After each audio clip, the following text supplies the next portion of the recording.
I can ruin it. Oh, this is incredible. Thank you guys so much for coming out. This is a really awesome thing you guys are doing down here. I live up in Boston, and I have a day job. I work downtown, and I walk by a cupcake shop every day. Yeah. Which does not need to exist. We don't need those. Like, I know where to get cupcakes. They're at bakeries and supermarkets. Like, it's so obviously just a trap to make me eat cupcakes. I get it. They just want to justify it. The reason why I know is because they've been putting out a sign recently that says, "The Mega Colossal Cupcake, over 18 inches wide," the sign says in all capital letters. And I don't know if they know. That already exists. That's called a cake. Can't just rename something and act like the dimensions are amazing. You should be like, "This is the world's biggest cup." Like, that's a bowl. I'm an adult and I know how words work. I work in an office, which is cool. It's alright. There's much worse jobs. The office is weird because, like, I do comedy for fun. This is the funnest thing I can imagine doing. There's literally nothing else I'd rather be doing. But comedy is when you write down the most interesting thing you can think of, and then you get on stage and you say it to people. In an office, we have what's called small talk, which is when you say the least interesting thing you can think of to someone so you don't piss them off. That's the only goal.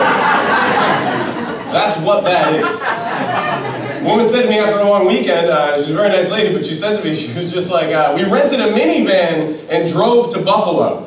Whoa! And I was proud that I did not fall asleep during that sentence. It was close. I had to catch myself. I was like, "Oh yeah, no, it's good. You have to share your personal space with people, which is also tough. There's another woman I work with. She's a very nice lady, but she sits 2 seats down from me, and she's a 60-year-old lady from South Boston, and I spend 55 hours a week with Donna. That's the week. We just hang out. She comes in every single day, rain or shine, no matter what the season. Pretty much every day, I'd say. To the opposite large, she just declares, "Does it seem warm in here? Does it seem warm? Has the temperature been turned up in here?" I don't want to be the one to suggest to her that she's going through menopause, you know? Because that would be rude. I would never do that. But it's also kind of rude to come in on Monday morning and just project your internal experience on everyone else in the office, you know? You gotta stay in your lane a little bit. Like, I don't just come in every week just going, "Does it seem hungover in here?"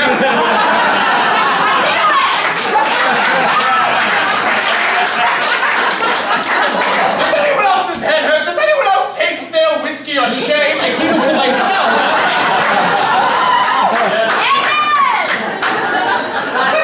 I'm a polite person, you know? I do drink a lot.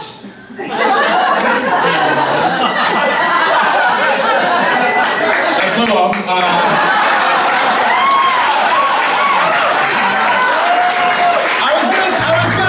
I was gonna say that's my wife, but then she was with her husband. I was like, "Nah, I don't want to get stabbed in Providence."